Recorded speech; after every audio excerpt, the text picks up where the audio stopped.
Yeah. Welcome back to the Unorthodox Film Podcast. I got to stop bumping my mic on the intro, put my fucking drink down. That's just going to be as regular to the show as a fucking... Here. Someplace that's not fucking cluttered, You're dude. left-handed, so I know. You're immediately at your mic. And anyways. Welcome to the Unorthodox Film Podcast, where we discuss movies that meet specific genres, topics, or scenarios, and we recommend movies that we enjoy in hopes that we introduce our listeners to movies that they haven't seen or heard of. With our guests, we discuss movies that we have seen before and engage in conversation based on our memory and recollection of our enjoyment of those titles. At the end of each episode, we roll a dice and select one of the recommended titles to watch together. We will then discuss that film on our next episode with fresh eyes and determine whether the film holds up as well as we thought, and explore the film in a more detailed and critical discussion. I am Bradford Clark. With me is my co-host, Joseph Quick. Say hello, Joseph. How's everybody going up there? You had a couple of tongue ties there. I did, and I haven't even started drinking, so it's just... But before we get too much further in, I want to introduce our guest. Today we have with us Director of Photography, filmmaker, and producer, Rodney Sizemore. Rodney, what's up, buddy? What up, though? Welcome to the pod, I appreciate y'all bringing me on. 100%, man. Yeah, Rodney put out that he was looking to get on some podcasts, and we were like, shit, we're looking for some guests. Let's meet in the middle here and come together. So today we are going to take a fresh look at 101 Dalmatians. That was a Disney animated film that was recommended by Caden Bryce on our last episode. So the three of us kind of just got off the couch watching that one, so we're going to discuss that. And then our guest, Rodney, has put us on the challenge of recommending non-English films. So we're going to get into a discussion about that a little bit later. On films. So, first, Rodney, welcome, buddy. Hey, man, what's up? What's up? So, tell us a little bit about who you are, what you do here in the industry. We'll keep it brief because we'll talk a little bit more when you join us on #SetLife, but just so the people know who they're listening to. All right, so I'm Rodney Sizemore. A lot of people know me in Detroit. I DP independent films here. I'm part of that movement here that's like growing Detroit into like that independent film hub. Like I'm part of that movement that's like that's growing here. Yeah, making it happen. We're paving a way. Yeah. Right. I mean, you and I have been on sets for at least 4 or 5 years, going back. Oh yeah. We go constantly. way back. You were originally like a first AC or cam op when I first met you, and Yeah, I'm pretty sure the first time I worked with you was 3 Keys. Yeah, I think that was. Because you did, you came in, I think, halfway through as a cam op. Yep. Steady cam. Yeah. Rodney's really cool to have on set. And Rodney brought this topic to us that we're going to be getting to later, non-English films. What are kind of your film interests? What kind of drew you to possibly talking about that?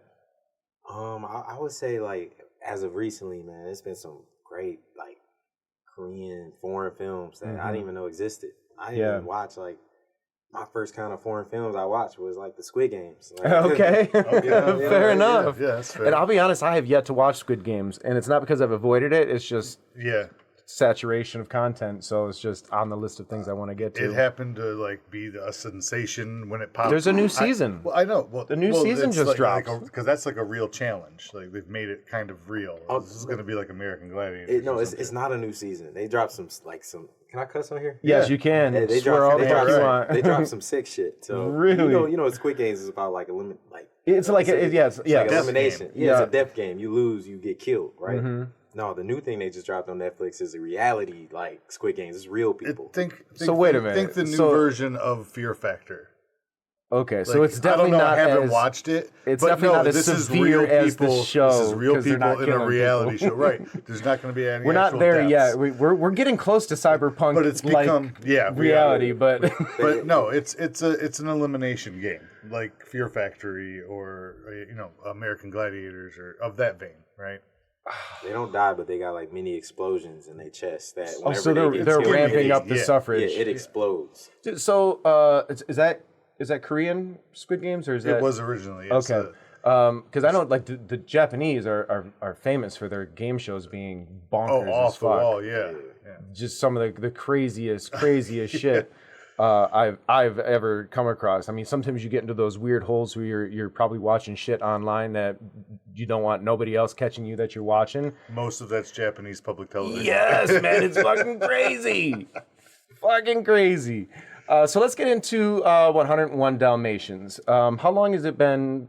Was this a first-time watch for either of you? You'd seen it before? I'd seen it before. I'd seen it as a child, when I was a kid. Yeah, when I was little. A long time ago, right? Yeah, me too. So this was an incredibly fresh watch for me.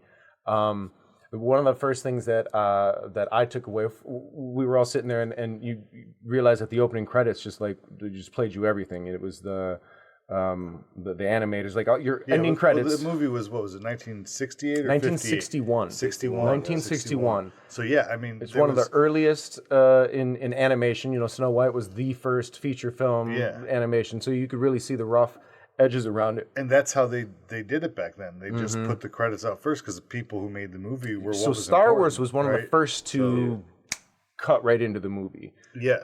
So I mean that's 77. So that's still 16 years later. So lead-in story, right, which replaced the credits. So that's really why they did that. Right. But then yes, it became like this norm of like maybe we can fit some credit titles in for the big dogs, but we need to just get into the story. What I liked about the credits though is they were simple, but they weren't boring. Like there was something happening, even to the point that it was like black and white all the way up until it credited the colorist, and then it went to color, and then my favorite part is when they went to music with the Dalmatian dots turned into like sheet the music notes. Yeah, it reminds me a little bit like something they did back in the beginning of Monsters Inc. Kind of like borrowed that. Bit, you know. I know, Rodney. We were talking earlier. Watch anime, right? Would you say that animated content is a large amount of what you watch? I'm not trying to like. Anime. Like I'm a heavy anime fan. Like that's what I watch every week. Okay, that's something I'm always on. Like there's weeks where I go like where I don't even watch a movie, no TV. Like just watching anime. Yeah, I'm catching up on some. Are you a Crunchyroll subscriber? Oh yeah. So how does that work? Like 10 years going. Like really? Crunchyroll subscriber. Yeah, I feel like if I'm gonna get into anime, that's where I'm gonna find like the titles that you need. Because when I go looking, sometimes I can't find them, and then people are like, oh, Crunchyroll. But is that a paid subscription or is that an ad-supported one? It's just like Netflix. Like you pay. See, I don't know if I'm ready to give money up to try. You know, anime. I think Crunchyroll might be free with ads. So this is all free with ads. Yeah, it's free with ads. So as an animated viewer, what was your take on like the animation style? I mean, obviously it was rough, but what did you notice? What did you take away from how they animated this film versus maybe how we animate today? Oh, for it being like 1961, one thing I did notice I didn't like from watching like 101 Dalmatians, they had like an animation style where it looked like they colored in a lot of things, like almost like it was like a coloring book. Like what? It looks like watercolor. Like they wouldn't stay in the lines. Like if there was 100%. Yeah, like watercolor. If there was like a human or a dog, they'd be precise with the color. But if you were to like pause the frame and look at like a lamp. So that was exactly what I noticed background, too. Yeah. So the wider the shot, the less detailed anything was. When it was a full extreme wide of the city, to give you the depth. Right? So do you know? I don't want to assume either of you, but do you know how they did animation, how they filmed animation back then? No, still frames. Disney had created a machine. There's this giant machine. It's like 15 feet or more. And so each cell was a layer. So anytime the camera was pushing in the beginning, there was pushing in, the hill kind of went back, or so there would be so you could different get layers. the depth of field. That's why if you see two Dalmatians next to each other, the one was a little grayer because there was another film over it to give it some separation. And but they were both white. But then all those extra layers and everything. Yeah, it's a beautiful. But the further back you go, expensive. It doesn't move, right? So you'll see. Only move the first like 3 there or 4 were layers. parts where there was like a tracking shot moving, and like the car would go by. The camera is moving across a large painted mat, and the cell for the car moves with the camera as the camera moves, because that was just one drawing. They didn't draw that one frame by frame because it would have just taken too much time, right? But the world, the trees, the rocks, background would go scale. You know, so that ending shot, too. that ending shot long, where they were, it was, you know, right before it scripted the end, and it was going out, and they were barking, and all the lights started popping on. That was a camera pulling away from a larger mat, and then individual animated frames being placed over the windows, kind of like we rotoscope now, to light that up. And so the activity involved, the time there was to, in between each frame, you know, place in and that. So instead of reanimating the whole city to a wider scope, it was all done in camera, which is just fascinating. Yeah. Man, so skilled. Wow. What did you think? Because that was what I took away from. I was like, know how to do that. The first time you saw a car, it looked like shit. The first time, like everything looked very haphazard and like sketched out, not in an ugly way. Like there was still a fascinating, like it didn't take me out of the viewing. All of a sudden, I was just like, okay, I accept it, because we watch all different kinds of animation nowadays. I found myself looking in at like the pen strokes and like really focusing on how the animators did like technical shot compositions, like for close-ups, medium shots, wides, like, and how they accomplished that with just the animation was amazing. Especially knowing a little bit that I do about the technique you were just describing. It's like so detailed and involved, you know, damn near claymation. You know what I mean? You might as well be sculpting. I mean, you know, there wasn't a cheat to it. They weren't able to like do it in camera. It was still set up a shot, take the shot, you know, it's because single, I don't know, it had to have done 24 frames. I don't know if the film they were using was not, it had to be 24 frames. But 24 individual frames every second had to be individually shot. The camera paced in, this is pre-computer, you know, so it's like the movement, the timing. So like there were a couple times that we had mentioned out. Yeah, there were some movements that were in the drawing, like they would shake the machine. Sometimes the camera shook. Like it was very interesting. On the zoom ins, like it wasn't like a steady cam. Right. No. I didn't know what that was. That was the placement of the things, and it's just that little bit of jittery. Comes off and I think like the opening scene where they're zooming in from the sky to the window with the dog. I forgot was it Pluto? Pongo. Pogo. Yeah, Pongo. Pongo, Pingo, the dogs. If you listen to the podcast, you know what we're talking about. Like, just it's at the very beginning of the movie. They zoom in from the sky, and I guess you can see the technique that Brad talked about. Yeah, it's really amazing. So that was a crude look at it, but then, like you guys were saying, the closer that it was, the more detailed it was. So the dogs, the characteristics, the way that they, what is it called when they give animals life? Anthropomorphic. Yeah. So I still think that they were able to animate realistic expressions in their face. I was able, even with all the different dog characters, you could still see expression. But when they were running, that was the most impressive, because you know anyone who has a dog, the puppies, when they run, their tail end doesn't run behind them; it like runs next to them. And they were running in the snow, and their tail their back end would move out, and that just floored me that here we are not putting any detail in the background, not putting any detail in the cars, but you're putting that minutia into the individual animated characters. So they knew what they were. They were obviously good artists. It's not like layout artists or the set deck artists weren't like the shitty artists. That it was just like that's the look they wanted. That was the style, And it, very Don Bluth carried on through. So I was looking for his name. He wasn't him, but that was the feeling they were going for, and you could tell if you're familiar with Don Bluth's animation style that was what Disney was trying to get out of that movie. And at one point, you can even see, like when the puppies have been stolen. This is a total random subject change, so tangent. Sorry.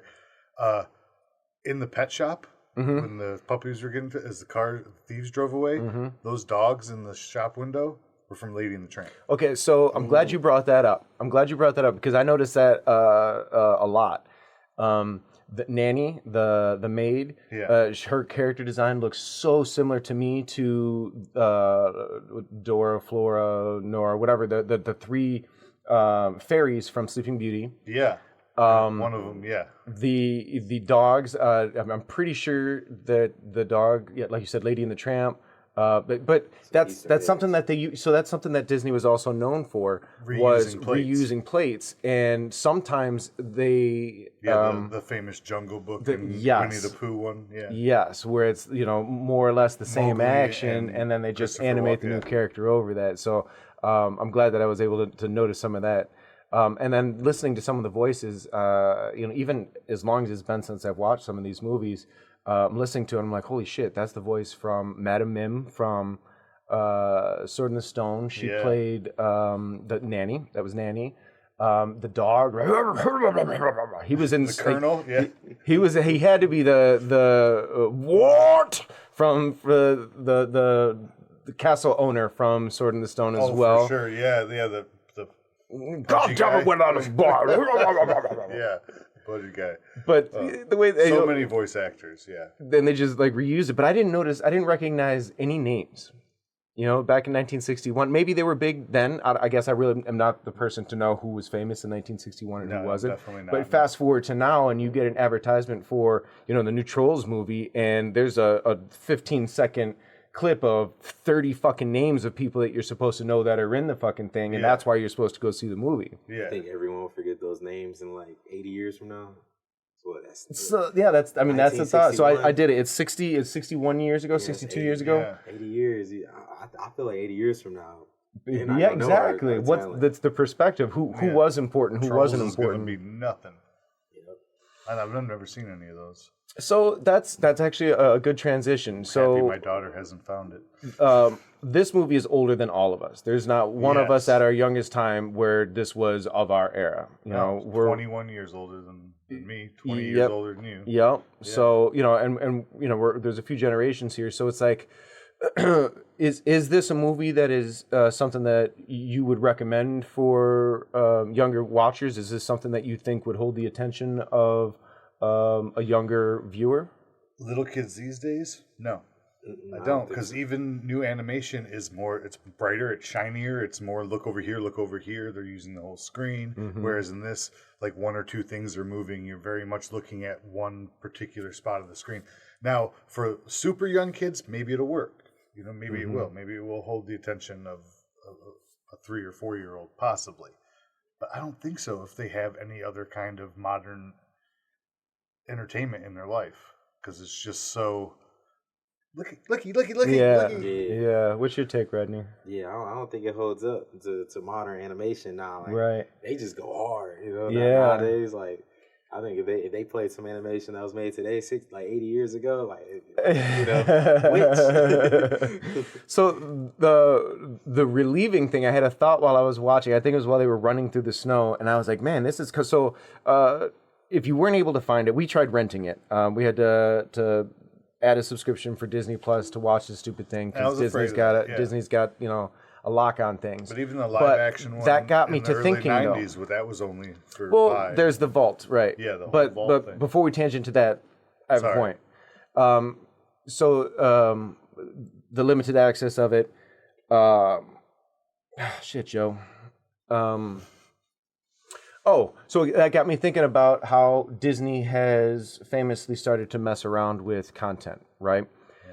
I don't believe that I don't think there's anything offensive about 101 Dalmatians, but let's say there was, or let's say there's something else in the oeuvre that is also similarly, but you couldn't go in and reanimate over any of that and make it look seamless, I don't think. I don't think there's a way for us to go with modern technology and re-edit a scene. I feel like digitally it would fall short. It wouldn't have that same feeling. You know what I mean? I think AI would still even. It would be noticeable. Yeah. What do you think? Wait, so I'm not following. You saying Disney's going into content? Yeah. Okay. So as an example, Lilo and Stitch. Are you familiar with the movie Lilo and Stitch? Yeah. Now, depending on when you saw it, if you saw it originally, the movie that you saw is not on Disney Plus. There's a scene where she's hiding from her sister, and she goes and she jumps inside of the laundry, the dryer, right. and the door gets closed on her. I don't remember how they edited that, but they've edited that because they don't want children hiding in washing machines. Now it's a cabinet. She climbs under the sink. Oh, so they changed the dryer into the kitchen sink. Right over the original, they just changed it. I think it's E.T. E.T. used to have soldiers walking around with guns. Those have been digitally changed to walkie-talkies. Wow. Yeah. Yep. Wow. And then, of course, Star Wars has gone in and, like, you can't watch the Star Wars that I grew up with anymore. They changed Star Wars, too? They digitized it, yeah. Back in 2000, so they reanimated over explosions. They have taken the whole thing. They have taken they like released it in theaters when and everything. In A New Hope when the droids come down and they land on Tatooine, and then later the Empire comes down and they have the stormtroopers. There used to be like 1 or 2 stormtroopers down there. Now they've got them walking on these giant snuffleupagus looking elephant things, and they added extras in the background. Yeah. That's interesting. Yeah. The explosions have been gone over. It's all been digitally cleaned up. And then they added new scenes that were all 100% digital. At the end of Return of the Jedi, they used to end with just the celebration of the Ewoks. Now it's the celebration of the Ewoks into a high angle camera into the sky that goes to fireworks that takes you to a planet that was only in one of the prequel series. And then another planet, they go to Princess Amidala's planet, and you see that. That didn't exist when Return of the Jedi came out. Yeah. So they added all, like, now the whole galaxy is partying because the Death Star was blown up. So I've still got the original trilogy somewhere on VHS before any of that from my dad's. They're somewhere in my house. We used to. My mom has since vacated VHSs from the house. It's that box under my pool table. Okay. Yeah. It's safe then. Yeah, it's safe. Yeah, so you didn't know about any of that? No, Isn't that crazy? They don't want you to know about that. No, and I'm not trying to blow conspiracy. It's well documented. Like, this isn't like freak shit. But they are slowly doing that. Yeah, rewriting history. It's even spreading into music. I didn't do something that could get me canceled, even though it was common practice 25 years ago. I didn't do that. You're familiar with the band Guns N' Roses, right? So their guitar player Slash. So they're, if you're not familiar, Guns N' Roses is like a hard rock band from the 80s. They were filthy. They were belligerent. They were womanizing. Like, there was nothing ever. Trash in hotel rooms. Yes, there was nothing ever crisp or clean about their image, right? If their very first album had a woman, and you can look this up, it's grotesque, but their first album cover had a woman with her panties down to her ankles, and it was apparent from other stuff in the page that she was raped by a robot. Okay, all right. So Slash, the guitarist of this band, has come out and said that he'd be for going and changing some of the lyrics or this and that in their music. So when you go to stream it, because most of our content now is held on a cloud, when you go to stream it, you've now been streaming a new version. And that was a conversation started because the artist, I don't know her name, but the vocalist from Paramore is no longer a fan of her biggest hit ever, Misery Business. And she wants to change. She doesn't do it live, but she'd like to go back and re-record it and erase the original from history because she was a child when she wrote that, and she no longer believes that. Paramore, don't change any No, don't. Like, why would you discredit your own artistry at the time? Like, yes, sure, you've grown. Nobody's denying you that, but don't deny us the art that brought you to where you are. Right. Like that's what got you to. Anyway, yeah. What are your thoughts on that? I think this is a fascinating topic. Yeah, so hey, Haley, just calling her out. She ain't got to change on her lyrics. The Slash, on the other hand, I don't know about the robots. Like, there's not even there isn't. Hey, so there's Rocket Queen in there. Yeah, but I mean, they're not a family band, right? He should definitely change his, man, before he gets canceled. You're pro. So you're pro changing some, but not changing all. Where does the line? Yeah. Where does the line get drawn? I feel like it get drawn just like I think if you got some offensive content out there, like I don't see it as a bad thing changing it. Like, there might be some things that like we might make, like, as a filmmaker, I might make nowadays, like I might make today that I didn't know it was offensive until 15 years later, till someone's like, hey, what you were doing was offensive. I was just like, back then I didn't really know. So I don't think it's a bad thing, for some of these artists to go back and change things, because even with content like with I can't really think of none that really got too much like racism in it. And Warner Brothers, the Looney Tunes, when Looney Tunes was released on DVD, it was either Whoopi Goldberg does a little thing at the beginning that talks to people and says, hey, listen, understand this stuff was all from a different time, because that stuff is trash. I love it. It is. I love it. But why change it? Like, just re-release a new season and just apologize for the old shit. Like, artistry is artistry. You know what I mean? Like, there should be no compromising for, like, it speaks towards an era. Have we grown as a society? Yes, and that's the proof. And if you just change it, you've erased any progress. And if you don't have bad days, you can't smile about the good ones. So I think that's where I fall. Filth I fall on that it. We've learned from, that we've grown from. I think that the fear for me of going back and being corrective about that is similar to, like, okay, so I've got young nieces. And my mom was talking to me the other day. She says, do you know that they do not teach Thanksgiving the way that they taught us in school? Like, they don't teach about the Indians and the Pocahontas and this and that. They just make it a day for grateful, because everything that we were told was pretty fucking whitewashed and cleaned up to make it look like it was a jovial celebration, when in fact it was basically genocide. Right. Yeah. So should we continue to do that? Should the things that we put out, like, oh man, we totally fucked up, that shit was racist as hell, or should that racist as hell shit be there so that 20, 30 years from now, it can be seen as an example to be like, look, this is how things were. We do not accept that anymore. But yes, it existed. Like, I think we have to acknowledge our faults and our flaws, because there's a fear of it. I feel that. We just got to cancel all these films that ever fucked up in the past. like, hey, we're not going to change them. Let's fucking cancel them. Hey, we got to be like the Germans, man. We just got to stand on our history. Just start locking shit up. And that's the thing. It's not you're not going to burn them. You can say, like, this is a movie that has bad examples, but watch it and see what the bad example was. You know what I mean? Like, and say, oh, what a sad time this was, that this was something commonplace that just was on mainstream. You know, like, have a dialogue and a commentary about it, but don't just walk past it and like, as you said, whitewash it and you know, just white people have been erasing culture for way too long. I don't care if it's ours, anybody's has, like, stop, let it be, let it live. Let art be art. You know, let creation be creation. I think that's one of the important things about history art, lie though. where it may. Art. One of the things I like about being an artist and being in the field of creating art is it's an expression, and it is representative of our time and our current thoughts. I mean, the stories that we'll try to tell are directly related to the experiences we've had. So whether we're going to do a story that we'd like to warn people about something or praise people about something, is going to be something that was contingent upon what our experiences are or what we're experiencing going forward.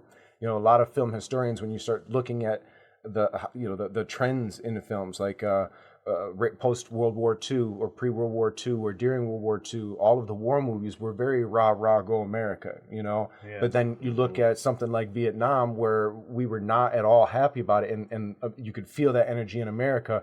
Looking at the films that follow, war movies that follow that, war is bad. War, like, you can speak out. You start having the veteran issue. So they in some way encapsulate and tell the story of the day, and if historians start changing that, you change history. And like, there's enough tyrants getting away with stuff walking around. Why are we giving them a free out to just wipe away anything? Mm-hmm. Like, oh no, like, I did that 20 years ago. We can't judge me for that. I have the right to, and you shouldn't have the right to erase it. And here we are already freaking out with so many people worried about the Mandela effect. Can you imagine if shit was actually being changed, and like, what would that do to your memory and your mind? Okay, that's another podcast. Okay. Right? Well, I think we've strayed far enough away from 101 Dalmatians that I'm comfortable saying we've got nothing else to say there. So it was kind of a dark movie. It was, but I laughed. Disney, and it has happy endings. I laughed. There was some alcoholism. You know, I feel like it was the 60s. I wouldn't show it to a young child. Me personally, if there was some, what it was about. No, you can. All right, I know. All the podcasters out there, y'all probably don't know what 101 Dalmatians is about. Because I'm gonna tell you, I didn't know what it was about. Like, I've seen it about 15 times already, like, as a kid. But I'm gonna tell you right now, you don't know what it was about. So if you're like 30 and younger, you don't know. So tell them, Rodney. You don't know. School. It's not a kid's movie. So Cruella is she trying to her whole thing is she wants to skin the dogs a lot, like skin, you want to bop them on the head, bop them, bash them, skin them. and skin them for clothing, for fashion. a coat. Yeah. So Yep. This is not the Possibly movie. there's 99 dogs, and at cute. one point they're like, at their size, they're only going to get maybe a half a dozen coats. 6 fucking coats. She's like, that's fine, whatever we can get. So she'll kill almost 100 puppies to make 6 fucking coats that she obviously isn't going to wear. She must be selling till full size. Yeah. All Disney movies are horror movies. Dude. So that's what I'm figuring out. Dude, And she subversive. is one of the best villains. Like, she is like a super villain. There's not a lot of her in it because she has her henchmen, but I think she's only been beaten out by Willy Wonka because he's devious. He's so devious you don't even know he's You the don't villain. even know I'd you have to root watch for it him. again. You don't even know he's the villain, chocolate man. and candy. Like what you mean? Yeah, he's building like everlasting Dude, hold on. gobstoppers. When was the last time have you seen like the Gene Wilder He's one? taking out all the combos. Dude, I don't remember how many kids start, but he starts a tour with like And 6, he takes 7, out 8 all kids. these kids. Like Charlie's the last one. off some like a mobster, bro. Like kids are swimming with fishes, and they just walk out happy. The parents are just like, whatever. All I'm saying is 3 years after you watch Willy Wonka, what do you remember? I remember it being about candy and chocolate. Like I'm going. Like after This is definitely 100%. If you were to, my adult interpretation for sure. The candy. Yeah, you say candy, I'm there. Candy. The Candy Factory. Yeah. In. Soda pop that makes me fly. So let's get into our recommendations for tonight. So the topic this evening is non-English speaking movies. So basically, if it was a film where the filmmaker or basically everything is in another language, and it qualifies, right? Any genre, any year. I thought we were going like most of it. Because some foreign films do have some English in it, but it's not the basis language of the film. Yes. So like some of mine I wouldn't say something like I'm trying to think of an example. Something that's like half English and half Japanese because that tells both sides of the story. Yeah, I'm not talking about like Lost in Translation with Scarlett Joe and Bill Murray, where there's like they're in Japan, but you're following 2 Americans around, and you know, Walking Dead. yeah, there's very little. Right, like I Japanese. wouldn't say Hostel would qualify, right? Right, Because no. your lead characters speak English. You Right. don't have to do a lot of reading. If you're spending most of your time reading, it qualifies. So that actually brings me to my first question. Before we get started on our list, what are your thoughts, each of you, on subtitles versus dubbing? How do you Subtitles view? all the way. Subtitles. Why? Because I don't want to look at your mouth flappity chooping like the open chewing without any food in it. Like So with it that, bothers me. but instead you're reading, so you're looking at the bottom of the screen, right? That's a big complaint for some I can people. read you're not fast seeing. enough to still be looking at the action. Rodney? Yeah, you gotta watch it with subs. If you watching dub, like if you're just listening to it, you won't get the full emotion that the actual people that's giving it to you give it to you. Yes, that's exact. Because I watched something just the other day and I turned it off after like 5 minutes because of the dubbing, and I was just like, oh, I would just rather be. There was no subtitle option, and it was some German thing called Dark. I don't know, whatever. Mm-hmm. But the name was Mikkel, and they were saying Michael, or Nicole, or every inflection was so wrong, and it was laughable. But I'm like, this is a dark, serious show. Yeah. I'm laughing at the stupidest shit. I couldn't even pay attention to the plot. I was just laughing at like the emotion being totally off from whoever dubbed it. That's what turns me off who was doing about the it. voices were just. I got way over off. the quote unquote reading aspect of it because the dubbing, it always seemed like, it's never the original director. So it seems like they're just bringing in the C team and being like, here, read these lines. And they just fucking read the lines like they're reading the fucking morning news. And it's like, where is like it's not what I'm hearing is not matching the intensity on the face. It's not in any way tying together the whole emotional story that I'm supposed to be viewing. So I'm team sub too. This isn't universally American. I saw a reel like a week ago. Reels going around, and it was somebody said my favorite thing is Voldemort dubbed in different languages. So if you listen to Voldemort goes ha ha ha ha, and like when it was released in different countries, and it goes through like Ukraine, Italy, Japan, all this, and every single time whoever dubbed it laughs differently.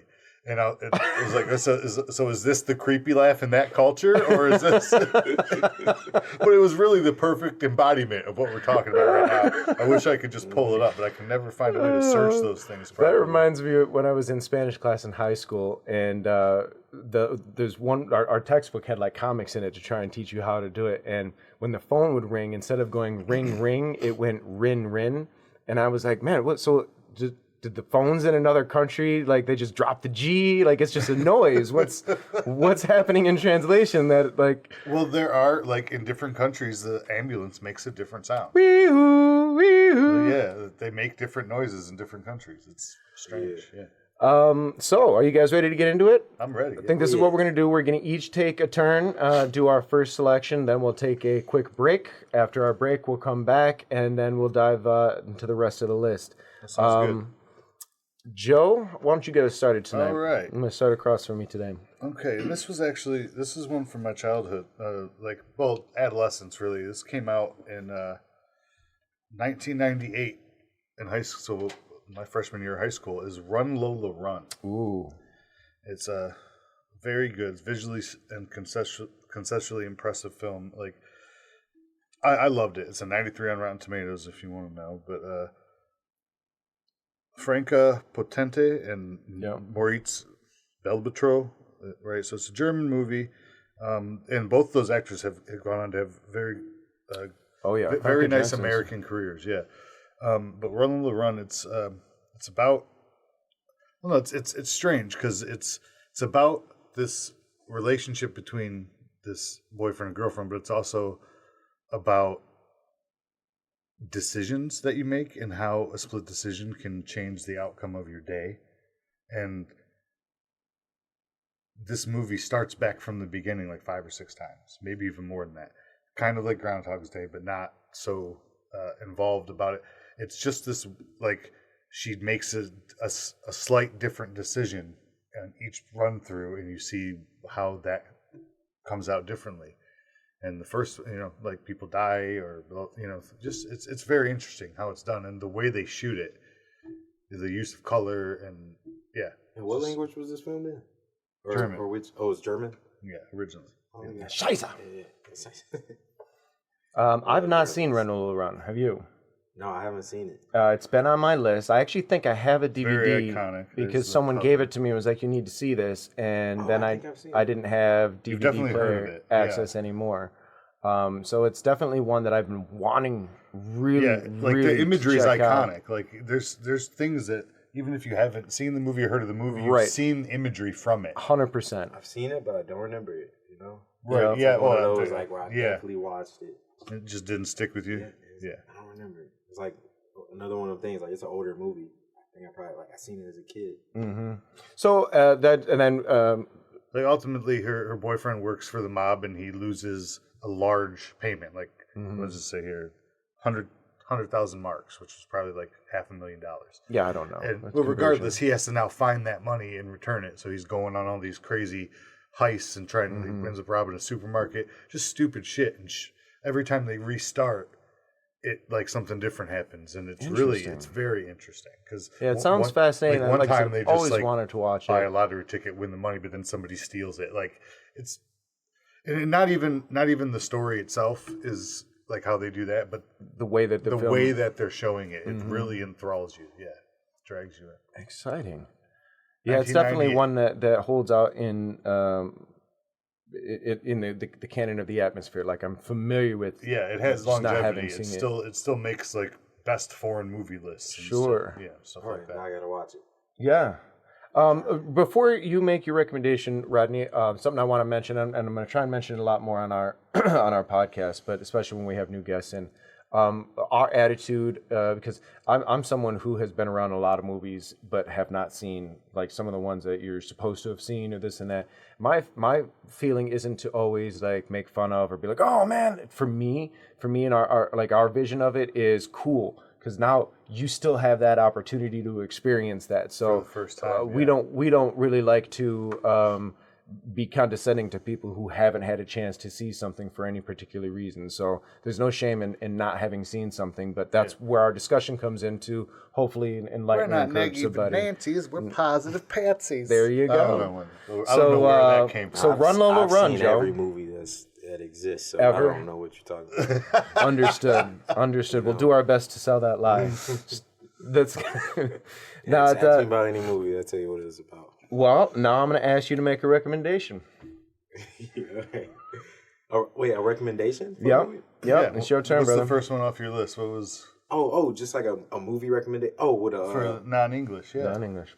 Oh, I'm going to have to go with Everything, Everywhere, All at Once. And I have yet to see it, and there's been so much talk about it, and I almost put it on the other day. So all I hear about it is the Oscar buzz. Tell me a little bit about like the movie. Oh, let me tell you about this movie. All right, so it's one of those movies where I feel like I'm gonna start with going into anime, right? Mm-hmm. Yeah. So there's like a certain feeling, a certain like storytelling that like anime will give you. Like I don't know why. Tone that is set. Yeah. I don't know why, but the pacing is like different from like American writing. It's just different, and like it taps into like that emotional state that like that mode that gets you like just rooting for a character. Mm-hmm. And I say like Everything Everywhere All at Once, it translates that like into like live action, which is like hard to do. It's sure. Like a lot of like animes like flop like when they're brought to like live action. Mm-hmm. Like almost everyone, Dragon Ball Z, Death Note, Bleach, like once they get brought to life, it's trash. Now I'm not saying that this is an anime movie, you know, it's just, but it has that backbone, you know. But like it pulled off what anime live actions have yet to pull off. Yeah. Okay. It's not an anime at all, but like it's just the writing of like these like foreign writers. And when I still pulled off something that I got you. Yeah, it's like it's just different, and it just gives you a feel. Like it's one of the movies like where I shed a tear at the end, you know. Okay, nice. Like there's a certain there's certain points where it's just like, man, I don't think I was supposed to. All everybody ever said was, "You got to see it." And when I hear that, I think it I'm waiting turns me 2 off, years. and I don't know why. It's got to lose the buzz. I'm not so trying to be snobby or anything, but when I ask it, it's like unrelated to this topic, but Avatar as an example, and I'm like, okay, you liked it? Yeah, I loved it. Okay, so what'd you like about it? Oh man, you just got to see it. It looks awesome. Okay, but would you like it? Man, I'm telling you, you just got to see. Okay, so no, I'm not gonna go fucking see it because you can't give me one fucking reason. Yeah. Now look, I'll keep this brief too. Like the cinematography, you don't have to be brief. No. It was just like fucking fantastic. Like the composition, the lighting, the way they can like construct it, like everything, like just brought everything together. Like the crew is so creative on this movie.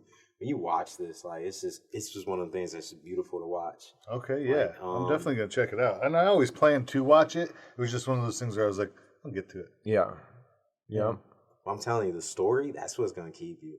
I Really? I really don't even like nowadays. The story is what's important. Yeah. So Yeah. Nowadays, and honestly, like with me, like I watch movies just for cinematography wise. Like it just doesn't. You gotta have a good story. I definitely watch differently than I used to. Yeah. You know, some I watch for story, some I watch for like the actor. I enjoy their performances. Sometimes it's for the director, but usually whatever's on, like I'm like somebody else pick because I'll watch whatever and find an angle of anything that I can enjoy. Even like I've watched some really crappy stuff. I'm not going to drop any names, but like, but you can find an element usually that's good. Like, oh, this one actor is just blowing everybody out of the water, like somebody needs to rescue them, you know, like, or I'll just find like this part's so awful and I find that humorous, like how did this person get that? I don't know, I find my own way to enjoy it. Yeah, I agree. Yeah, you guys gotta watch it. It's high on my watch list, and I'm just gonna have to put more priority on it. Oh man, Brad's mic is down. Just tighten it up. I got There you. you go. So I guess that brings me to me. I'm going to make my first recommendation with 2001 film from Takashi Miike called Ichi the Killer. Nice. Ichi the Killer is a movie that I try and force upon everybody because it has a lot of what you're saying about Everything Everywhere All at Once is what I thought about Takashi Miike's Ichi the Killer. Ichi the Killer, if I'm not mistaken, is based on a manga. Let me double check here. I believe so. Yes. Hideo Yamamoto manga. We're going to murder all these names. I'm just letting everybody know out there. It visually, so that's Chastise 2001. us in the comments. We love you. 2001, so our technology for making films is a whole lot different than it is today. Because that was 2022, right? Or 2021 for everything. Everything, that's 2022. So, the access of always being shot. Right? But the things that happen in this movie, so it's a Yakuza movie. It is about your average Joe character getting in trouble with the whole Yakuza, conglomerate. I did no such thing. And Ichi Ichi's a repressed and psychotic killer. And there's just so much that happens in this movie. I wouldn't even be able to. It has been probably 10, 12 years since I've seen the movie. I had the Blood Pack. It was a DVD that came in a blood bag. It dried up, so now it's shit. It's the worst fucking collectible I've ever bought. But it is a movie where the way that a live action movie getting some of the craziness that's acceptable in animated or anime type styling, especially in like a manga where like, this shit goes bonkers, right? Like it's just excessive blood, unbelievable body damage and everything. And it's all done by this little assassin killer who he's tiny. There's just no way you see him and they laugh at him, but he will fuck you up. And the story pacing, the plot of it in true foreign fashion, like you were saying, like it's much different than the way that American filmmakers and storytellers approach plots. Everything has to make sense for us. For them, they're a lot more apt to taking risks and trying something different. And Ichi the Killer does a lot of that. And by the end of the movie, at the end, you may say, "What the fuck did I just watch?" You may say, "I love that." You will most definitely say, "Well, I have never seen anything like that before," and that's why I recommend it. All right. Yeah, I've seen it. You've seen Ichi? No. Just trying to play that live with us. Okay, I have seen it. Do you have any? One. Yeah, it's a crazy fun movie. I will say, you got to see it, man. You just got to see it. So that takes us. Let me type this down here. Ichi the Killer. It didn't even. I'll type it later. But that's going to take us to our break. So we're going to go ahead and take a moment, and when we come back, we will get back to Joe, and Joe will continue our list here for non-English speaking movies. We'll be right back.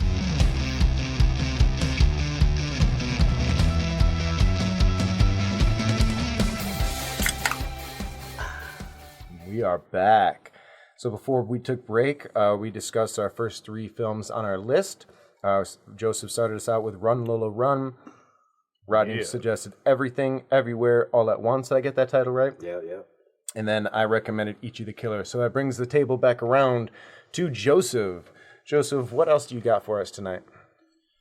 Well, I got a few here, but I got to go with Pan's Labyrinth.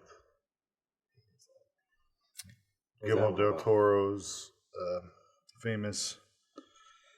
It's 1944, and the Allies have invaded Nazi and held Europe. In Spain, a troop of soldiers are sent to a remote forest to flush out the rebels. They are led by a captain, who's a murdering sadist, Captain Vidal, and with him are his new wife, Carmen, and her daughter from a previous marriage, 11-year-old Ophelia. Ophelia witnesses her stepfather's sadistic brutality and is drawn into Pan's Labyrinth, a magical world of mythical beings. And it's just, directed by Guillermo del Toro. Did he write it as well? It was in Spanish. It just says director. I don't see a writer here. Not seeing the writer. He does co-write, at least, Yeah, a lot I think of he his does stuff. like Ridley Scott, where his hand is in on the creation of the story, possibly. Yeah. Let's see. Pan's Labyrinth is a visual treat. I remember when I first saw it, it was because it was Guillermo del Toro, and he was becoming known for This is 2006 horror type stuff, and it was kind of trailered as a horror, I was first disappointed with Pan's Labyrinth because it's not a horror. What it is a incredible fairy tale told for adults. It's mystical. It's got all the things that a children's movie would have as far as the plot points. It was 100% written by Guillermo del Toro. Excellent. But at the same time, because the ferocity of the war sequences, the creepiness of the creatures, you got Doug Jones in there coming in and playing the... Doug Jones was the guy with the hands in the... with the eyes. With the eyes. Yeah, what an entertaining film. Did you have anything else to say before I ask Rodney about it? I mean, it's the costumes, the set design, just the immersive nature of this story and the way it was shot. It's an amazing film. Mm-hmm. Guillermo del Toro is, not to be fucked with when it comes to that immersive world and like making sure that the set is how he wants it and that the actors can really feel tactilely. It's like so where fascinating, they are. the set design in that film. Is that something that you've seen? Have you seen Pan's Labyrinth? I have not seen that. I would definitely recommend. It's going in with the right mindset. So because it's not a viciously gory horror movie. The horror elements, if there are any, is war and what this child has to see. And ultimately, I believe it's an allegory because I think, if I don't recall correctly or not, it may all be in the girl's head. I don't know. But it's through the eyes of a child, what's going on. Because was it the Spanish Inquisition? It was in Spain? It wasn't. It was in Spain, but it was not the Spanish Inquisition. It was during the Nazi occupation. You did say that. Inquisition's it's hundreds of years earlier. way earlier. Just a wee off. Well, excellent. Yeah, so Pan's Labyrinth. Thank you, Joe. Yeah, highly recommend. Thank you for the recommendation. Rodney, that brings us to you. What would you like to recommend? All right, I hope the audience don't get mad at me because I don't know if this. I can't remember if this movie is foreign speaking or not. Okay. I don't remember. I don't remember if it was in English or if it was in another language. If I was watching it with subtitles, I don't know. But the movie's called Beast of No Nation. Beast of No Nation. So that starred Idris. I might butcher his name. Idris Elba. Idris Elba? Yeah. That's sorry, Idris Elba. Oh, 2015. Yeah, and basically that movie took place like during the apartheid. The apartheid in South Africa. Yeah, in South Africa, and basically what the movie is about. It's a real powerful movie where the focus is on like child soldiers, and there's a resistance, and where so they go around to like villages and killing off the whole village, like and recruiting the children to join like their forces. The forces, yeah. The shit that goes on down there is just shocking. Okay, written and directed by Carrie Jo Fukunaga. I'm probably getting that wrong. There was another writer credit on there, but the director was also credited. And it did say that the language spoken is English and Akan. Yep, Akan. Yep, so. It's got to qualify. I mean, it definitely qualifies for me for sure. Yeah, it sounds like it's obviously not. So we were talking about war movies earlier and their intention. This doesn't sound like something that glorifies the violence. Much like because that's right around the same area, isn't? God, what was that fucking Nicolas Cage movie where he sells guns? Takes place in that general Lord of War. Doesn't that take place in parts of Africa? In that same place, you see kids wielding guns, and that movie has more of a fun tone. I don't know if it's the same place, but it is more fun tone. Yeah. But it has a fun tone to it. That's the only correlation I want to make to it is taking the children, and it's like, whereas this one sounds the reality of the kids are fucking being recruited into a war. Oh, Beast of No Nation was like that was ultra realistic. Like that was based on a true story. I know that. Like there is like I love the film's like pacing and the vibe because it like really puts you in that like just raw war. It puts you like in it. Nice. There's a section of the film where there's like a drug that they do, like they like put it inside their mouth and let it dissolve. No, actually no, they don't put it in their mouth. I think they you put it, they'll like cut themselves. Oh, and put it right into the bloodstream. They'll put the drug right in the bloodstream. And I know there was like a section of the movie where it was like all a blur, and it was just kind of like them on this drug. And it's like, and this is the children too, right? Yeah, and this is the children. Yeah, because I mean that's part of the brainwashing is to start fucking their mind up. You make them warriors.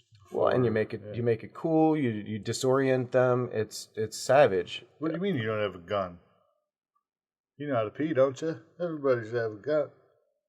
No. So Idris Elba, that's interesting. His catalog is something that like he pops up and I'm like, oh, Idris Elba, yeah, I like it. But he's new to me in the last probably 5 years or so. Like I didn't watch The Wire, so I didn't follow in with his lead there. But he is in so many different movies. He is, yeah. That I'm glad to see him with some stardom, coming out. I enjoy him. But this sounds fascinating. Yeah. This sounds fascinating. So you had me hooked to Idris Elba. Honestly, he's an amazing performer. That movie's it's under the radar. I'll tell you that. Yeah, I've not even heard of the title. When I looked it up here, it was a $6 million budget, and it was like $60,000 gross. So it was a flop. I recognize. Oh, it was a Netflix film, so I should be able to. Yeah, well, a technical flop in the eyes of the moneymakers doesn't mean it's a bad movie. It's a great movie. I definitely remember seeing that cover. Yeah, that I'm familiar with the title and wow, that was crazy. 10 years ago. So I want you to watch it and tell me. Oh, I'm definitely we'll check that out for sure. Hopefully it's it might be something we end up watching and discussing it next week. So I don't want to cut you off short. Are you all set? Yeah. All right, then it comes to me. All right, I'm probably gonna be so Asian tonight that I'm gonna make an early recommendation. That's fine. I'm all Europe, so we're balanced. So I am gonna step outside of that for just a moment, and I'm gonna recommend the film The Girl with the Dragon Tattoo. Okay, yeah. With Noomi Rapace. I toss and turn between because there's 3 films that she does. She does the 3 of the original books, and as a collective story, they are all brilliant. It's the Millennial Trilogy, but I couldn't recommend the second or the third without recommending the first because they're all definitely important. So I feel like recommending the first will put you on a train to watch the rest. The language of origin there, I always get it wrong. It's either Norwegian or Swedish. Probably neither once I type it in here. But it's based on a book. It is about a journalist who is part owner in a startup paper, and through his journalism he goes to court and he's banned, whatever. But so he can no longer operate out of his company, and so he gets hired as a freelancer to come explore this wealthy guy's story and write his memoir. But that's really only a guy's because the family, there's so much torridness inside of this wealthy man's family, and that starts to dig. Yeah. That starts to dig, and then that connects separately. Noomi Rapace's character, Liz Salander, is a hacker. She is, socially visibly distraught. Like she is of the appearance that when people on the street see her, they think nothing of her. Well, she's brilliant. She's a hacker, and she gets pulled into this. And I forget how she gets pulled in because they have two separate stories. But where that goes from there is ridiculous. So the movie is a thriller, a mystery, and the cinematography of it, like it was redone by Fincher. I personally don't dislike Fincher's movie. Right, yeah, and I've seen both of them, but Fincher more recently, and it's not bad. But I think they're two different types of movies. Yes. So they took the same story, and Fincher did what Fincher did, and it's funny because I was gonna say that the OG has a similarity to Seven, right? Which Fincher directed, but Fincher's version lacks that mysterious and darkness that I feel that the OG, that the OG had. Right, which he had in 7, but I think he was ready to do different things until, there's no telling. We'd have to ask David himself, I guess, but yeah, it didn't have that noir darkness, that tinginess, that dankness to it. And I feel like the original took a few more risks, being that it was a foreign film and not under the studio, the American studio. There's something to be said about that. Maybe Fincher had to change things because of investors or studios. So I think that's another reason that I recommend the original over, because having read the books, now I've only recently read the book. I've read the books after seeing them. I haven't watched the movie again since reading the book. So I don't really have a comparative to like who is true or who is not. But they are two different movies. And the OG version just has a flair to it that is very subtle and it's calming, but it's not a chill movie. Right. What year was that one again? I believe it was I was starting to type it in, so such a long title. I didn't want to take so much airtime with it. No, it's fine. And I actually, if you're pretty much done talking about it, you tell me what year was it? 2009. 2009. Okay, that was the OG, right? Not 2009. Fincher, right? Correct. It's interesting that's the one you bring up, because the one that I'm going to bring up had an original. It was Swedish. Yep. Okay. Have you seen this original before we move on to a new title? No, I haven't seen it. I've seen images. Tubi has it. That was where I seen them most recently. As all three on Tubi. Yep. Okay, nice. It used to be on Netflix. That was where I originally saw them. All three of the trilogy was made by this French guy or Swedish guy. I don't know if it was all directed by the same director or not. It may have been released as kind of, because I don't know how they do things over there. It may have been released as like a TV series or whatever, but TV over there is different than TV over here. Different, yeah. Well, regardless. My recommendation is from 1990, and the similarity is okay. First of all, the movie is La Femme Nikita, right? Mm. Now there was later in the 90s a remake of this with Bridget Fonda, Bridget Fonda. What's her name? La Femme Nikita. Who did? I'll look the remake up on that while you're talking. Yeah.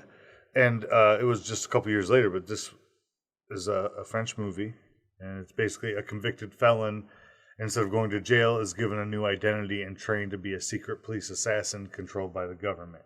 And this is like the original. There have been so many spin-offs from this, you know what I mean? Like different ones like it. Obviously, the remake of it with the Americanization. In 2020, there was Ava. In 2019, there was Anna. Yeah, so the Bridget Fonda one is showing up as Point of No Return. Yeah, that must be... Yes, Point of No Return was the one, yes. Yeah, but that was the Americanization and more modern version of this original. But there's been... it's a Luc Besson movie. I didn't realize that. Yeah, and it's, Nikita is Anne Polliard, and the main guy is John Reno, the dude from The Professional. John Reno yeah. And of course, the great Tasheke, I can't even never say this French guy's name. Tasheke Cario is, I'm not going to, you butchered enough, I'm sure, for both of us. Everybody knows that guy. I don't know. No? Let me see him. Oh, yes. Yes. I'm horrible with the names. But yeah, it's a French movie, good movie. First of its kind, really, where it was like the femme fatale, you know what I mean? And like a woman assassin, you know what I mean? That was fairly mainstream and then went very mainstream. Like of course. Yeah, 1990, that's your nail on the head. Most women adventure movies were chicks in prison or Pretty Woman. It was exploitation of some kind. Yeah. Whereas this looks like and this is exploitation, like she was a criminal who, like, oh, you're going to go to jail for a long time, or you can be this femme fatale. So she acts like a whore and then kills these guys, but interesting for the government. So there's just high profile mobsters, or like sometimes they're political officials, and it's a good movie. Man, the trailer's playing here, and this sniper rifle that she just walked over to the window with was her, like, she was, look how big this fucking thing is.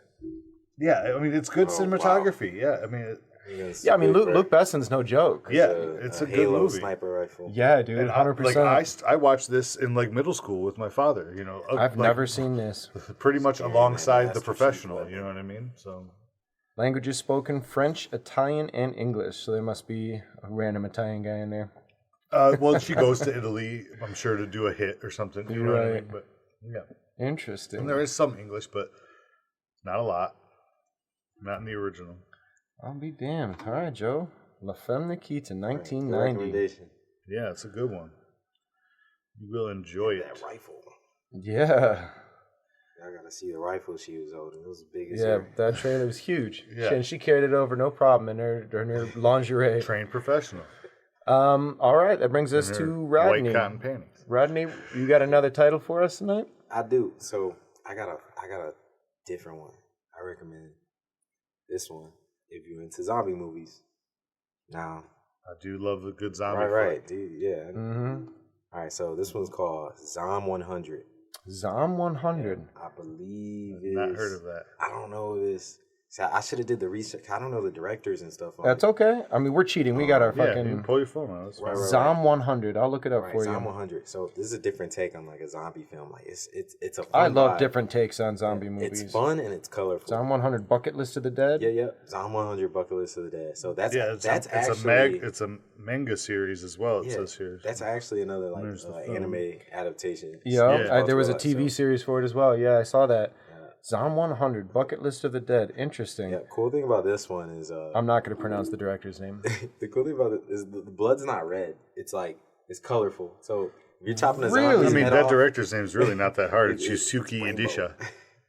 Wow, you said what? Yusuke Hishida. Yeah, Yusuke Hishida. That was really good. Thank you. I know when I'm not going to butcher it. When I probably still butchered it for a Japanese tongue, but that was pretty good for American. So basically, what this film is about is it's a zombie apocalypse, and our protagonist has a bucket list that he wants to do before he dies. Like he's working this dead end job, like this 9 to 5. So I remember seeing an ad for this, and I saved it, and I just haven't gone back. It looks dope. It's dope. So he's essentially in this job that's just working him to death for like a year or two straight, and he just feels like it's just wasting away his life. So I'm gonna just say what the spoilers are allowed. I don't give a fuck. Just this is just a spoiler just for the beginning of the movie. Okay, beginning spoilers I'm okay with. I do want to watch it. And he looks out the window. And he sees that it's a zombie apocalypse. And he's like, does this mean I don't have to go to work? Fuck yeah, it means you don't got to go to work. It's the happiest day of his life. Yeah. He's kidding me? And he's so happy. It's the best day of his life. I can do whatever I want. So he just starts his bucket list. Like that's what like hooked me in the little trailer that I was like, oh, I'm my list in that. You know, that's going on my list. Oh shit. Yeah, so this is Netflix, if you're listening, all of you streaming services, you need to get your fucking algorithms right. You gotta show me this shit.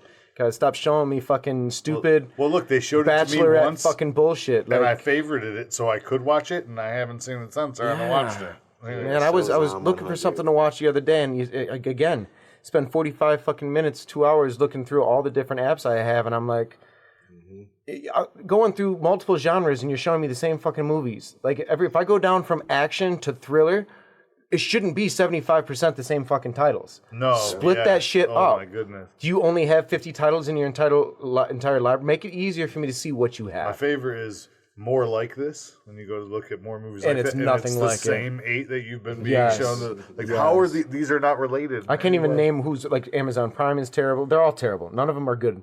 Tubi is probably the best. Tubi is the easiest because you go in to hit the search button and there's like 30 fucking genres you can flip through. Down to they've got horror broken down into specifics. They've got action broken down into specifics. They've got cultures broken down into specifics. It's just you're gonna get some crossover, but you're getting so much itemization. These other ones brilliant. Be like Tubi. They're just pushing their agenda. Like this is the new ish. Here you go. Watch.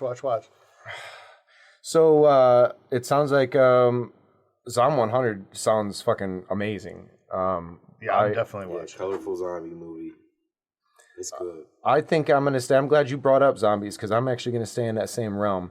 From 2000, there was a movie that was shown to me, and this is another berserk bonkers. Let me see where this is from.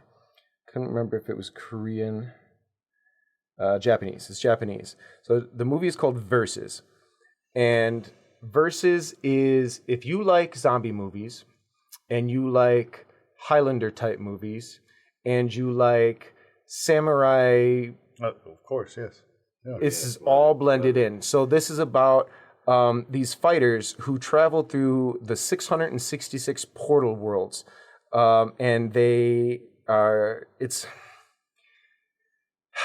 It legit just take a zombie movie, Matrix, and Highlander and smash it together, and you've got this berserk, bonkers, fucking indie. It's low budget indie film. I had the DVD. I have the DVD, and watching the behind the scenes on it is crazy because they were all in a chalet up in Japan. The crew and the cast, everybody, they cooked for each other each day. Like you filmed in the woods. It was cold as fuck. It was in the snow.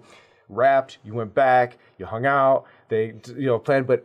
The visual brilliance of this, because again, taking the mastery in the art that you can get on the page in something like manga or on a cell when you're doing animation is ultimately a lot more difficult to get in a live action frame. And with the wire work and choreography that is put into this film, it's just bizarre bananas that is so much fun to watch. And it just takes the best of each of those. It's a zombie movie, but it's not a scary movie. But it's violent as fuck. And the cinematography and the lighting, and it's just everything about it is so animated in real life that it's nothing but a bizarre good time. So Versus right. From 2000. Very nice. Versus, okay. I have to go watch that one. Well, I just thought of a few more. I don't know why, but... Well, good. It's your turn, Joe. Yeah, that's good. So, and I'm happy because the next one I had, I liked it when it came out, but I'm gonna go with Suicide Club, which is Japanese, 2001 horror mystery. When it was originally released over here, it was mistranslated to Suicide Circle. Oh, and okay. then that was pulled off the shelves and re-released as Suicide Club. So why is that any better? I mean, a club just of because suicide... the translation was off, right? Oh, not because of marketing, right? Okay. Yeah, circus sound like a sacrifice ritual, and it really kind of is, right? So the synopsis here is: police officers investigate a string of mysterious suicides throughout Japan. And ultimately what it is there is this pop star, like think K-pop or whatever, but Japan, right? And they are putting hidden messages in their music and videos and stuff. And they get, the movie opens with, I want to say 40 to 60 schoolgirls jumping in front of a train. And then, yeah, obviously they get run over, and then it just escalates from there. And yeah, I know I said 60 schoolgirls jumping in front of a train for suicide, and it escalates. I heard, you just gotta see. I've not seen that one. Director Sion Sono, it was really good. I enjoyed it. That was one of the first date movies me and my wife went on. She actually owned the DVD from the first pressing of Suicide Circle. And yeah, Suicide Club was the actual translation. There's some other words mistranslated throughout, but nothing horrible. But yeah, it's freaky, man. There's body mutilations. There's all sorts of crazy stuff in the Suicide Club, which is basically ends up being this 10-year-old kid is in charge of this pop group. And it's nutty, dude. It's like a cult. Oh, it sounds mad nutty. Yeah, I don't know how I've never even heard of that. Was that one of the ones that was circulated at Hot Topic? Because the only place you could find it was... I'm not making a joke. No, but you're asking the wrong person. I really have no idea. It was distributed by TLA Releasing, so you very well could be. I don't know what... Interesting. So Suicide Club. You have to Club. ask my wife that, where she bought it. I'm going to guess Hot Topic. I'll tell you why. That's not. But it's not a condescending thing. There was a point in the early 2000s where during the Asian rush of movies coming over, that's where you could find them.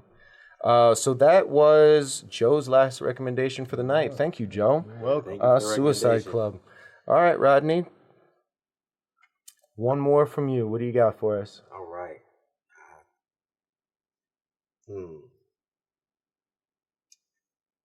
Let me see. The last one's always a struggle because you got a couple on your mind. I thought it was 3. It was 4. It's 4. It was 4. Oh, I didn't have a 4th one. I don't want to just throw out one. No, that's fine. So I'll tell you what. Why don't we skip over you? I'll talk about my last one, give you a few more minutes, and then if you don't have when you come back, I'm sure Joe and I have at least another one to fill this list up. 2 or 3. Okay, all right, let's do that. Yeah? Let's do that. All right, so I am going to recommend, and this is actually going to directly relate to what I was saying to Joseph about the Hot Topic. What you talking about, Bradford? Yep. So, Battle Royale from 2000 is a Japanese movie that I could only find at Hot Topic. The version that I have, the subtitles themselves. So here's the thing: there was a lot of issue with formatting and stuff. So when licensing for these movies from overseas was obtained, it was kind of haphazard and cash grabs because the Asian film movement was really starting. The Ring, The Grudge, people were really starting to consume this, and so it was just popping up everywhere. And so places like Hot Topic or niche places were the places you could find them to buy them, but the distributors were just your standard whatever distributors just grab it. In Florida, and I was in a small town. So with like no the mall or subtitles, Hot Topic, so the subtitles were burned into it. Right, it wasn't a subtitle option; it was burned into it, and it went off the screen. So the version that I have, the version that I own, some of the shit I can't even fucking see. Yeah. And Battle Royale ended up being a 2-part. There is a sequel to it, but I didn't find the sequel something worth talking about like Battle Royale. Battle Royale is in Japan in a future where the government has needed to take over and they're controlling population. Very New World Godzilla, didn't have giant mech suits. Nope. No. Let me tell this story. What am I thinking of? I don't know, but it's not this movie. So when you turn, I believe it's 13 or 14, you go into a lottery. This is going to start familiar to some people. They're going to be like, I've heard of a thing like this, Logan's Run. But it didn't come out in 2000. No, I was referencing Hunger Games. Yeah. So at this point, Logan's Run is different. You die after 30. You die at 30. But you go into a lottery. Your lottery name gets called up. You get sent to an island. And in this case, I think it was 20 or 24 different individuals. So all junior high. These are all junior high kids. And they are put into a room, told that they must survive. They're going to have, I believe it's 24 hours. And then they are set loose, and everyone gets one. I think it's randomly selected. I think they're just handed out, but everyone's handing out one item.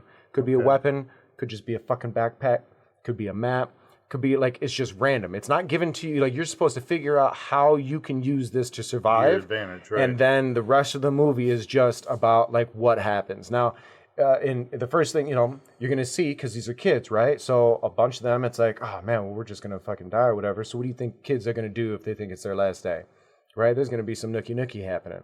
There's going to be some people who are teaming up together. There's going to be, so it's just Lord of the Flies. Very much, right? But while it's a direct approach to that use of violence, and it's very violent on the surface, I think on the underside of it, on the underbelly of it is, the discussion of how we handle situations and because it's like Lord of the Flies, a microcosm to use the children to represent, society. And, we look at them as like, oh, they're our next leaders. Well, what are our next leaders going to do in the case of this happenstance here?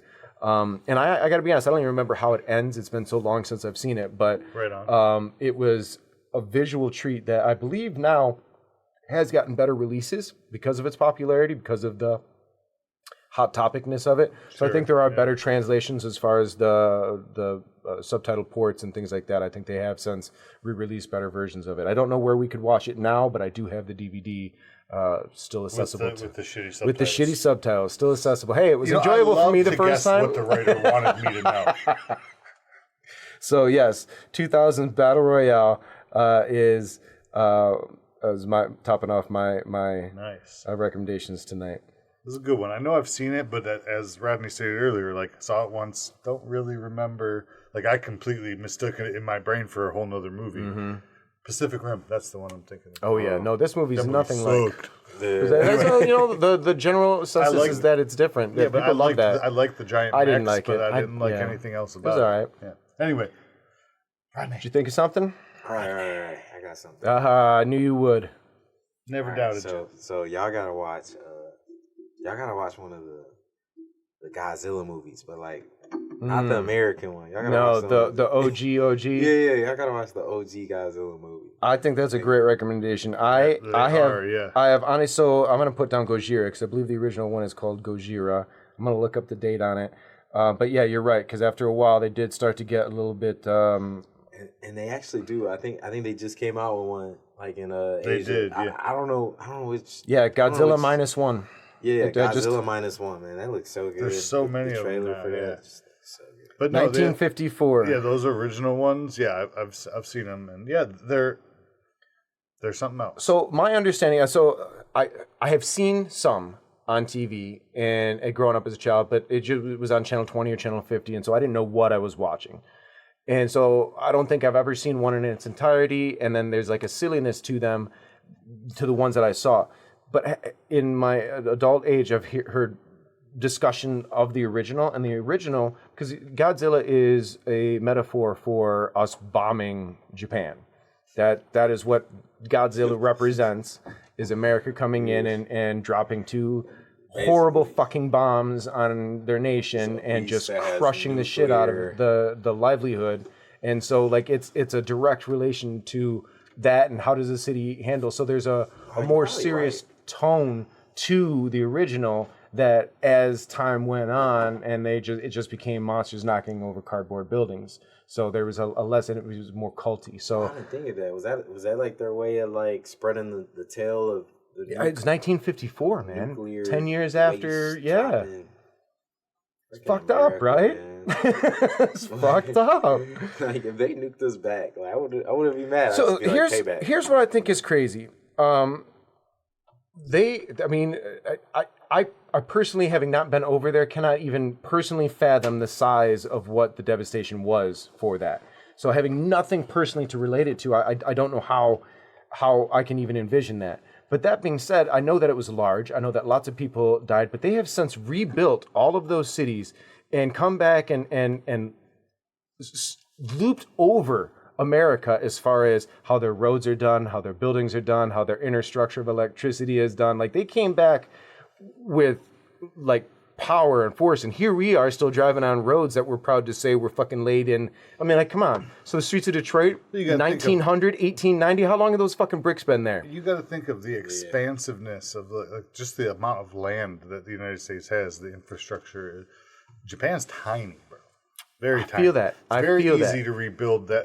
But at the same time, like we emasculated the hell out of them for like a generation. Yeah. You know, and like to the point where we literally blew their balls off. So like, I mean, their culture's been around so much longer than ours. Like when they've always been at the pinnacle of technology in one way or another. Of course, they're going to surpass us in those things.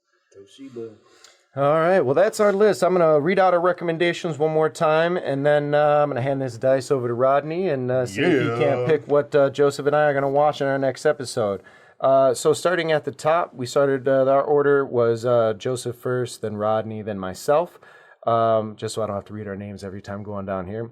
Run, Lola, Run, Everything, Everywhere, All at Once, Ichi the Killer, Pan's Labyrinth, Beast of No Nation, The Girl with the Dragon Tattoo, La Femme Nikita, Zom 100, Bucket List of the Dead, Versus, Suicide Club, Battle Royale, and Gojira. Well done, John. Right. This is a good variety of fucking movies here. So I've got these here numbered 1 through 12, and I've got a 12-sided die here. So I'm going to hand this over to you. Try and keep it on the table. I say that, but it doesn't always happen. And we'll see what happens here. Joe, it doesn't sound like Rodney's going to have too many discards. While he's rolling there, you want to talk about a couple that didn't make your list? Yeah, I had a few here. Let's see. There was... run it. There was Perfume, 4. What we got? We always get Joe's picks. We got Pan's Labyrinth. Oh, that's going to be a good watch. But, so I had Perfume, which is a really dark, twisted tale about a guy's sense of smell and his obsession with creating the perfect perfume. And he ends up, like, murdering people. Really? Yeah, it's Perfume, A Tale of Murder. And they speak French and Italian in it, but it's mostly English. And I don't know, I felt like that was kind of cheating, like putting that one on there because there's so much English. Like it starts in French and this kind of like bleeds over. You know, sometimes they do that. Right. And then Amelia, which Amelia, which is in 2002, and that was a story of this very eccentric girl who just sees the world her own way and shows it through she sees different people from different aspects in her mind. Like it's very interesting. It's a good movie. And then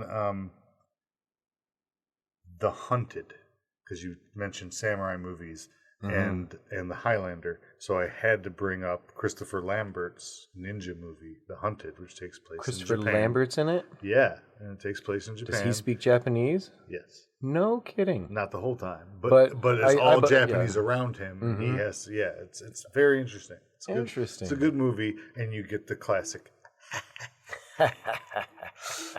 Christopher Lambert laugh. I love Lambert. So I made a bold assumption, but I was just kidding. Are there any other titles that you would have mentioned? Something that you just want to put out in the ether that someone should take a look at? No, without naming every single anime that I named. No, man. There's some good storytelling in anime, but I know we're talking about the films here. So yeah, I think we'll do an anime episode, and it's probably one because I'm not a huge anime watcher, so it'll probably be let me put some time into watching some. Yeah, that's what I'm saying. Yeah, and then we'll come back to it. So maybe on later down the road, reference material, yet. So that it's not just a fresh watch for me. So I do have a couple here. I was. I think that our list is very varied, and like I said earlier, it was very Asian centric for me because I fell into that. Like they were available, and people were talking to me like, "Go see Battle Royale, go see Ichi the Killer." Yeah. So I started to spread out into watching some John Woo, investing into a lot of Takashi Miike. So there's a lot of those, and I had a hard time dropping them off. But I would have liked to have mentioned. So I don't know if Hard Boiled is an obvious choice anymore for people, but John Woo's Hard Boiled is a great fucking movie, and if you can watch that one, I highly recommend it. It is almost 2 movies in one because it's about a cop played by Chow Yun-fat who probably going after the accused. It's been a while since, so I'm just running off memory here. But it's this exploratory version of the movie, the first half, and then the action half. Like it turns from like a cop procedural to like Die Hard in the hospital, and it's some of the wildest fucking gunfight sequences I've ever seen. So Hard Boiled. And then there was this really low key movie that I don't even know. Trying to type it in, it's tough because the title is literally one letter. So let me M? Close, but no. It's H. Let me see if I can pull up any information on this. And while it's loading to see if it can find anything on this title, I do have a DVD copy of this as well. When my local Hollywood Video went out of business, I bought it for like $2. And it is, from my memory, the closest thing I'd seen to a movie that was as enjoyable of a movie as Seven was. Okay. As anything else, because post Seven, like Seven had this grittiness. After that, it just became procedurals, right? There was, everything that tried to copy. You had Along Came the Spider, all these things. But H was, and no, of course, because it's one fucking letter. I can't search this goddamn title out. Did you type H film? In IMDb, no, but I can do that in Google and see what comes up. But regardless, you'll have to do the same searching that I do, regardless if I pop it up. But it's one to seek out. I don't know because of these the distribution rights on these things. They're limited, 5 years, 10 years. So it may not be available. Maybe it's available. Maybe it's on YouTube. So it's one that I didn't want to put on our list for the fact that maybe nobody else could watch it. So I did avoid talking about that one. But if you can find a movie called H, I highly recommend that one as well. So that brings us to the end of our episode. I want to thank you, Rodney, for coming in and chatting with us. Before you go, could you tell our listeners a little bit about yourself? Is there anything that you want to plug? Maybe some of your socials or anything you want people to start following you? This microphone.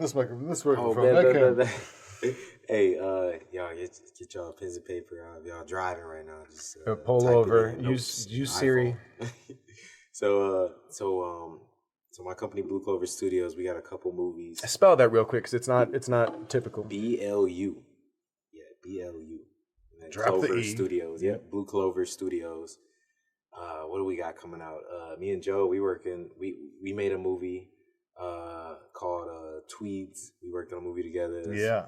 Probably by the time this podcast drop, that should be like. He should be shopping at that point. Yeah, He should be done editing it. Yeah. The new director, Alex Wraith. Yeah. He was a pleasure to work with. Mm-hmm. I'm a producer on that too. Yeah, and you've got you've got a couple of personal things. Yeah. So Black Olive, catch that. That should be on Tubi or wherever that's going. Bradford helped on that a little bit. And I had a bit role in it as a cop. Yeah, Brad was on. He helped us AD on it for AD'd 2 days. a couple episodes. When I worked on it, it was a series at first, but it's now blended into a full feature. And I'm super sad that I wasn't able to make it to the premiere, but it sounds like it went off really well. Oh yeah, sold out, man. I love all the support, man. Everybody came out and watched it. Like it's probably on Tubi right now. Is it really? Was it submitted already? By the time you're listening to this, yes. By the time this podcast, he had me excited for a minute. No, he's like, I'm going to go home right now. Yeah, I was looking fresh in that. I wore my best suit. Well, yeah, it is my best suit. It's just not the best suit. Yeah, I would say Rose Gold too. That's another something.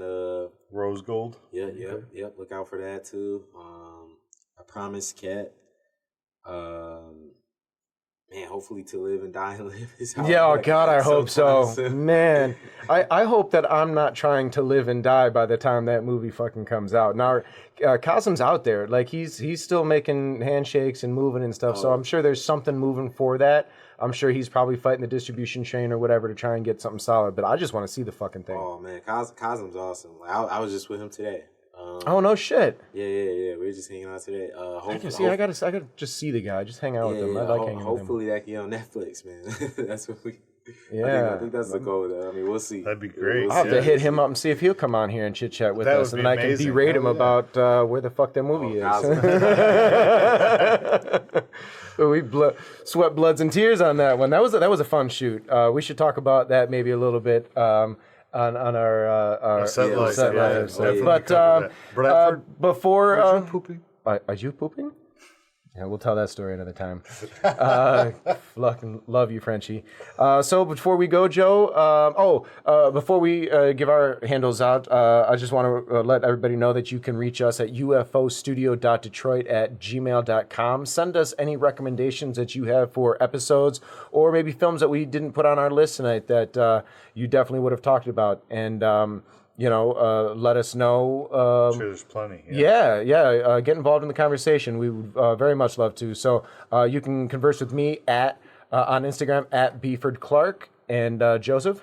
You can reach me on Instagram at chaotic_artisan. And Rodney? You catch me at, this is my name, Rodney.s. There you go. And I know I mentioned it last time, and we're probably just going to have to put it in the recorded bump afterwards, but we do have a Facebook page now, so you can follow us. I'm sure if you search Unorthodox Film Podcast, it'll pop up, but I'll get the URL by the next episode. We'll see, episode 10 here, and we're still putting things together, but that's how it is. We're talking about building our careers and building our situations, and so we're kind of taking that approach with this podcast as well, kind of just involving you in the growth and the creation of what will be. So, gentlemen, thank you again. It was awesome. And to all our listeners, we appreciate you coming by. We will see you next time when we take a fresh watch at Pan's Labyrinth. And who knows what we'll be talking about with our new guest. Thank you all. Take care. Peace.